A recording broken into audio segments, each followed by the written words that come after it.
రండమ్మా రండి. అది సరే గాని అర్చన ఎవరి పేరు చేయమంటారు? అబ్బాయి పేరుని చేయండి. బాబు ఈశ్వర్, గోత్రనామాలు చెప్పిన ఆయన అర్చన చేసేస్తాను. గోత్రనామాలనేవి కేవలం మనుషులకే, ఆ దేవుడికి అంతా సమానమే. దయించి అర్చన దేవుడి పేరు మీద చేయండి. ఆహా, చూసావా అమ్మా, చూసావా? ఆ స్వామీజీ దయ వల్ల ఈశ్వర్ ఎంత మారిపోయాడు. అవునవును, చాలా మారిపోయాడు. మీరు వెళ్ళి అర్చన సంగతి చూడండి, వెళ్ళండి. సరేనమ్మా. ఓం శివాయ నమః.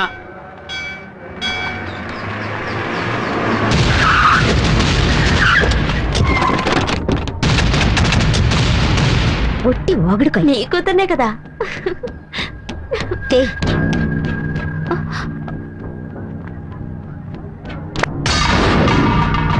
ఏంటన్నా, గుళ్ళోకి తమరే వచ్చినప్పుడు చెప్పులు రాకూడదా ఏంటి?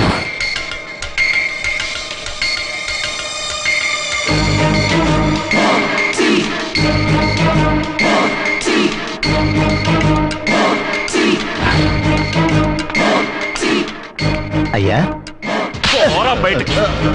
వాళ్ళెంత రెచ్చగొట్టినా నువ్వేం మాట్లాడుకున్నాయనా?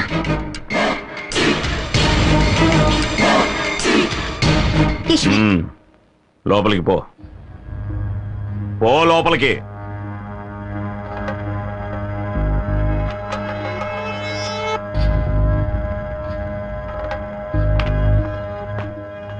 అందరి దగ్గర చెప్పులు తీసుకుని టోకన్లు ఇవ్వు. రాయ్.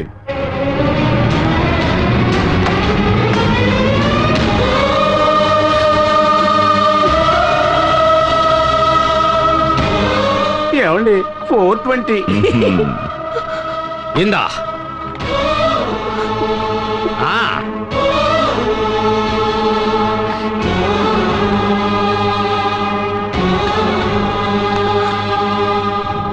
మేం లోపలికెళ్ళి తిరిగి వచ్చే వరకు మా చెప్పులకి నీదే బాధ్యత. తీసుకో, తీసుకో నాన్న.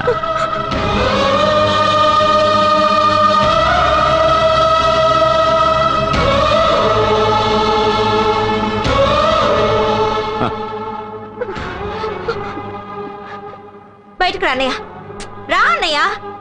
ఎందుకమ్మా? ఏమన్నయ్యా, నీకు ఇది అసహ్యంగా లేదు, అవమానంగా లేదు?